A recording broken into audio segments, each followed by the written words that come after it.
Hi all, അസ്സലാമു അലൈക്കും. Welcome back to സിൽനാസ് കിച്ചൺ. ഇന്നത്തെ റെസിപ്പി നല്ലൊരു വെറൈറ്റി ടേസ്റ്റി ആയിട്ടുള്ള ഒരു അടിപൊളി ഈവനിങ് സ്നാക്സിൻ്റെ റെസിപ്പിയാണ്. സേമിയയും തേങ്ങയും വെച്ചിട്ടാണ് ഈ ഒരു റെസിപ്പി തയ്യാറാക്കി എടുക്കുന്നത്.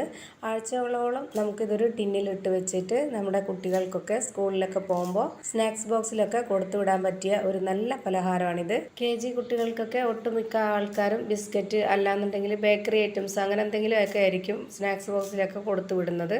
എപ്പോഴും അങ്ങനെയുള്ള പലഹാരങ്ങളല്ലാതെ നമുക്ക് ഇടയ്ക്കൊക്കെ ഒന്ന് ചേഞ്ച് ആയിട്ട് നല്ലൊരു വെറൈറ്റി ടേസ്റ്റിയൊക്കെ ആയിട്ടുള്ള പലഹാരങ്ങളും കൂടെ കൊടുത്തു വിടണം.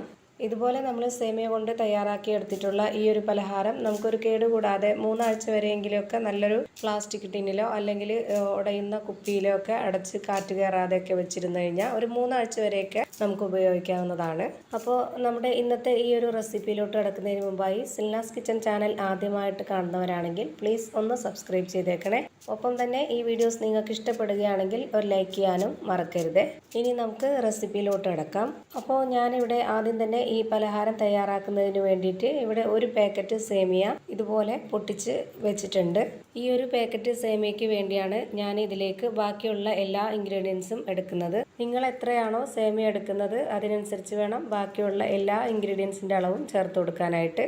ഇനി നമ്മൾ ഇതുപോലെ പൊട്ടിച്ച് വെച്ചിട്ടുള്ള ഈ ഒരു സേമിയ ഇതുപോലെ വലിയൊരു മിക്സിയുടെ ജാറിലേക്ക് ഇട്ട് കൊടുത്തിട്ട് ഒന്ന് പൊടിച്ചെടുക്കുന്നുണ്ട്. ചെറിയ മിക്സിയുടെ ജാറിൽ ഇട്ട് കൊടുത്തിട്ടും പൊടിക്കാം, പക്ഷെ അത് കുറച്ചായിട്ട് ഒരുപാട് ടൈം എടുക്കും. അപ്പോൾ ഇതുപോലുള്ള വലിയ ഇതിലാണെങ്കിലും കുഴപ്പമൊന്നുമില്ല. ഞാനിപ്പോൾ വലിയ മിക്സിയുടെ ജാറിൽ കുറച്ചൊന്ന് ഇട്ട് കൊടുത്തതിന് ശേഷം ഇതുപോലെ പൊടിച്ചെടുത്തിട്ടുണ്ട്.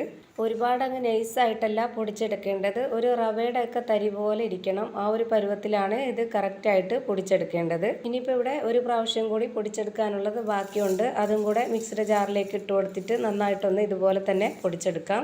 അപ്പോൾ ഞാനിതാ എടുത്തിരുന്ന മുഴുവൻ സേമിയയും പൊടിച്ചെടുക്കുന്നുണ്ട്.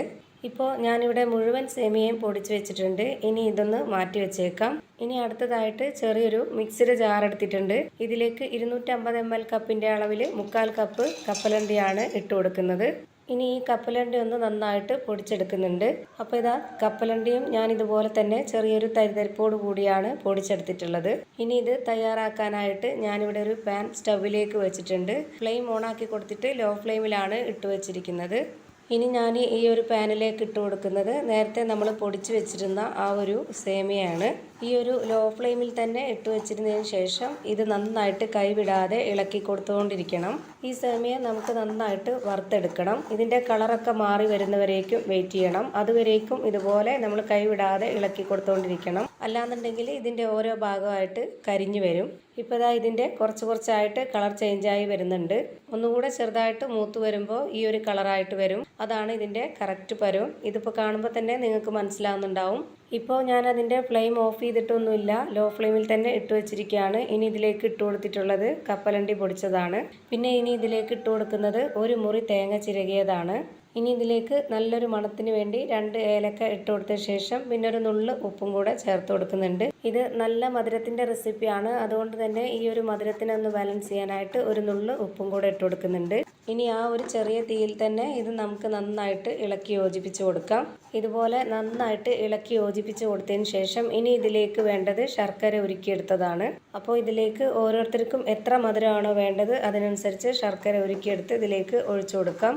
ഞാനിപ്പോൾ ഇവിടെ ഒഴിച്ചു കൊടുത്തിട്ടുള്ളത് 250 ml കപ്പിൻ്റെ അളവിൽ 1/2 കപ്പ് വെള്ളം വെച്ചിട്ട് അതിലേക്ക് 150 ഗ്രാം അളവിലുള്ള ശർക്കര ഇട്ട് കൊടുത്തിട്ട് അതൊന്ന് ഉരുക്കിയെടുത്തിട്ടുള്ളതാണ് ഇതിലേക്ക് ഒഴിച്ചു കൊടുത്തിട്ടുള്ളത്. ശർക്കരയുടെ മധുരം താല്പര്യമില്ലാത്തവർക്ക് പഞ്ചസാര ചേർത്ത് കൊടുക്കണമെങ്കിൽ അങ്ങനെയും ചേർത്ത് കൊടുക്കാം. അത് ഇതുപോലെ കുറച്ച് പഞ്ചസാര എടുത്തിട്ട് വെള്ളത്തിൽ ഉരുക്കിയതിന് ശേഷം അത് ഒഴിച്ചു കൊടുത്താലും മതി. പക്ഷെ അതിനേക്കാളും ടേസ്റ്റ് ശർക്കരയിൽ ചെയ്തിട്ടെടുക്കുമ്പോഴാണ്. ഇപ്പോൾ ഞാനിതെല്ലാം കൂടി നന്നായിട്ട് യോജിപ്പിച്ചെടുത്തിട്ടുണ്ട്. ഇനി നമുക്കിതിൻ്റെ ഫ്ലെയിം ഓഫ് ചെയ്ത് കൊടുക്കാം. ഇനി നമുക്കിതൊന്ന് ചൂടാറാൻ വേണ്ടി വെയിറ്റ് ചെയ്യണം.